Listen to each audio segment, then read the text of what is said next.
In a quiet village nestled between the arms of two blue-gray mountains lived a young man named Sora. He was known for two things: his ambition to become a master calligrapher and his growing frustration with the world. Every morning, Sora would rise before the sun, kneel before his parchment, and dip his brush in black ink, hoping today's work would finally be perfect. He studied ancient techniques, practiced relentlessly, and submitted his scrolls to a well-known master in the city each season. But every season, the scrolls came back, either ignored or returned without comment.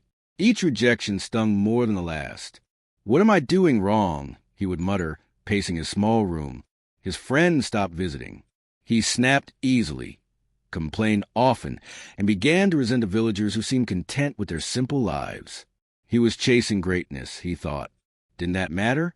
One day, Sora found himself walking near the edge of the mountain trail when he came upon an old monk named Riku, tending to the Zen garden outside the monastery. Riku noticed the storm in the young man's face and invited him in. "I don't need prayer," Sora said. "I need progress." Riku smiled gently and replied, "Then come, rake with me.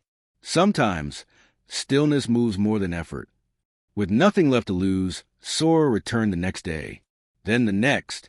At first, he raked with impatience, but slowly, he began to notice things.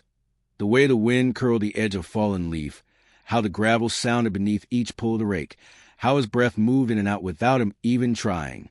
Days became weeks. The silence no longer annoyed him. The stillness started to teach.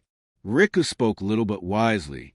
One afternoon, as they sat overlooking the mountains, the monk said, "To risk failure is to move toward truth. The brush cannot lie. When your hand is tight with fear, the ink hesitates. When your mind is loud with anger, the paper trembles." Sora realized that all along. He was trying for success, to control the outcome rather than live the process. He remembered something else Riku once said: "A healthy mind is not one without storms, but one that watches them pass without sinking."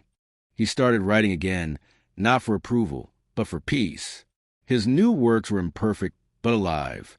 They spoke not of mastery, but of presence. Months passed, and a city collector stumbled upon one of Sora's scrolls displayed at the village market. Moved by the honesty in the strokes, he invited Sora to display his work in a gallery. Praise followed, but by then, Sora no longer needed it.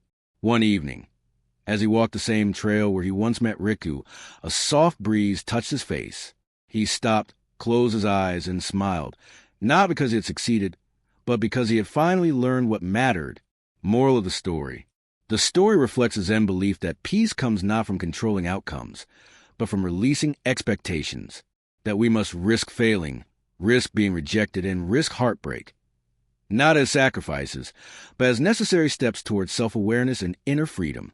Sora's journey echoes this. Difficult roads led him not just to recognition, but to a beautiful inner destination, a quiet, steady mind. If this story touched your heart, if it reminded you that failure isn't the end, and that peace is found not in perfection, but in presence, then this is just the beginning of what we have to share. Here on this channel, we tell stories that heal, that awaken the mind, and speak to the quiet strength within us all. So if you believe in growing through what you go through, if you believe that stillness is power, then hit that subscribe button and join a community of seekers, dreamers, and doers. More stories are coming, each one crafted to inspire, to guide, and to remind you that beautiful destinations often begin on difficult roads. Thank you for watching, and welcome to the journey.